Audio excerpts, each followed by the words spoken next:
On a bright afternoon filled with the busy hum of a weekend street market, I never expected my life to twist in a single heartbeat. I was browsing stalls, trying to keep myself distracted from the quiet loneliness of being a man rebuilding life from scratch after the loss of a long-term relationship. The light breeze carried the scent of warm bread and citrus soaps from nearby stands when suddenly a woman rushed toward me, breathless, her chest rising and falling as if she had been running from a storm only she could see. Without warning, she placed her hand on my shoulder, looked me dead in the eyes with a mix of fear and fierce determination, and whispered with trembling urgency that her ex-husband was watching her from across the street and she needed me to kiss her right there, in front of everyone. I wasn't sure whether to step back or step closer, but something in her eyes, something fragile, something tired, something begging for 1 second of safety made my heart pull toward her rather than away. And so I leaned in, already sensing that whatever this moment was, it wasn't just a kiss. It was the beginning of a story neither of us had expected, and maybe, secretly, both of us desperately needed. If you believe in kindness, new beginnings, and second chances, please like, comment, share, and subscribe to the channel Kindness Chronicles right now. It truly helps our community grow. Her name, I would later learn, was Morena Solis, a woman whose quiet beauty didn't stem from flawless features, but from the type of strength that forms inside someone who has survived too much for too long. She was in her early 30s, with shoulder-length wheat brown hair that moved gently with each breath of wind, and eyes that held a soft hazel glow even in the daylight. That first unexpected kiss wasn't one soaked in passion or romance, it was a shield, a gentle shelter she hid behind, and I could feel that vulnerability in the way her fingers briefly curled against the sleeve of my shirt. She didn't cling, but she held on just enough for me to sense she had been holding the world alone for far too long. I wasn't a stranger to pain either. My name is Ronan Farmer, and at 36, I had spent the past 2 years learning how to rebuild my life after a long relationship ended in betrayal. It had taught me caution, but it had also taught me to recognize quiet suffering in others, the kind people hide under smiles that never reach the eyes. As we pulled apart, she apologized with a heavy rush of breath, her voice carrying an embarrassed warmth, but before I could reassure her, she asked if I could walk with her for a few minutes until her ex-husband left. Her request didn't feel strange, not after the urgency on her face, and as we moved through the colorful daytime stalls, sunlight poured between the hanging fabrics and wind chimes, casting patterns on her skin. She explained, in careful fragments, that her ex-husband, Laron Vale, had a history of control wrapped in charm, the kind that outsiders never noticed until it was too late.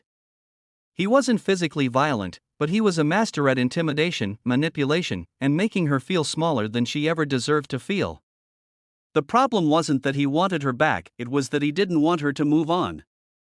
That kiss, she confessed with a shame that made my chest tighten, was her way of telling him that she was no longer afraid of him watching her live her life. We walked slowly, pretending to browse handmade jewelry and paintings as if we were two old friends enjoying a calm day out.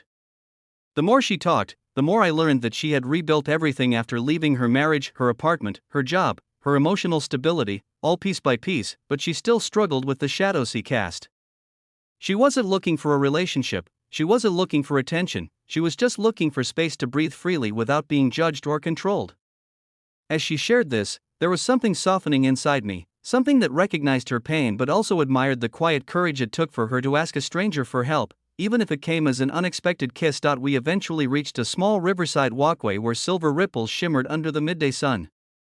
She exhaled deeply, almost in relief, and told me that Laron had left. She was ready to thank me and walk away, but there was a heaviness in her expression that made me want to offer her something beyond a goodbye. Not romance, not pressure, just reassurance that she deserved more than fear. So instead of parting ways, I suggested we sit for a moment by the river. She hesitated, but then nodded with a half-smile that held a tenderness I hadn't expected. That simple agreement became the start of something neither of us had planned. We talked about everything except our pain. She told me about her passion for restoring antique furniture, about her tiny workshop filled with mismatched chairs and old paint cans, and how sanding down rough edges felt like therapy. I told her about my love for early morning bike rides, about the freedom of pedaling against the wind and feeling like I was outrunning everything heavy.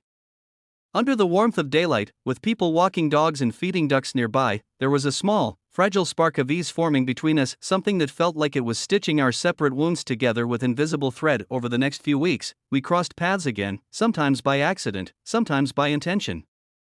We met at the Riverside Trail, at the same market, and once at a bookstore where she laughed softly after catching me reading a self-help book titled Learning to Let Go of What Tried to Break You.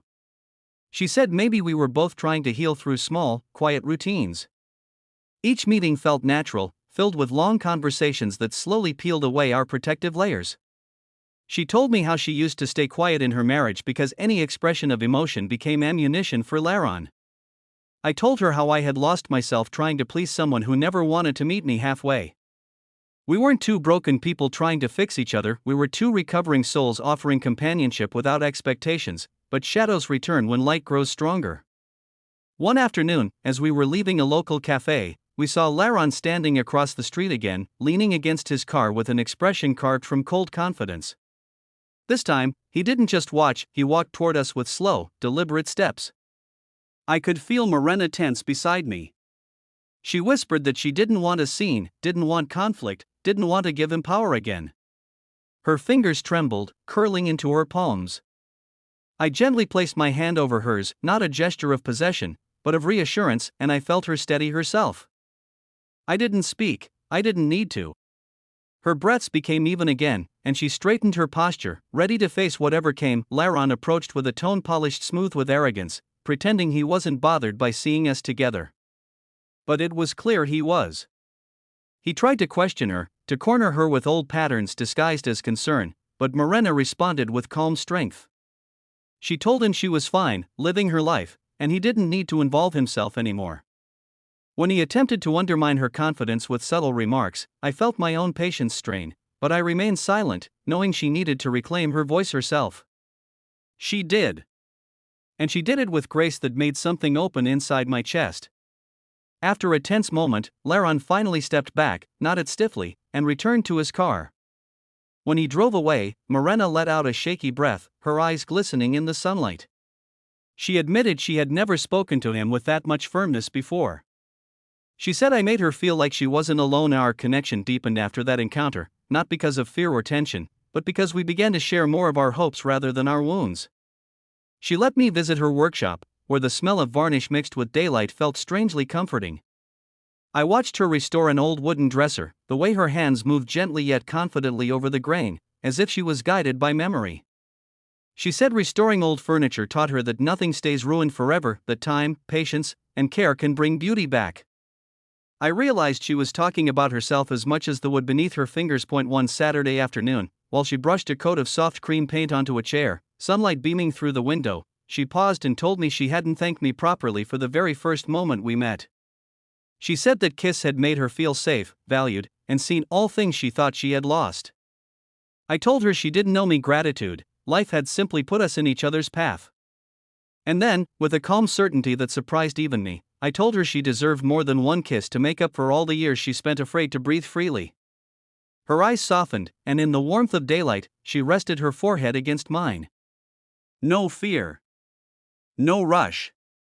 Just two people who had finally found peace in each other's presence. Weeks later, our bond evolved into something deeper, something gentle and real. We didn't label it, didn't force it, didn't structure it, we let it grow naturally like roots finding earth after a long drought. She laughed more now. I slept easier.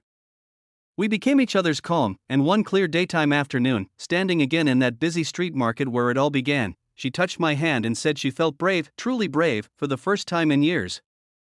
I told her she was always brave, she had simply forgotten it.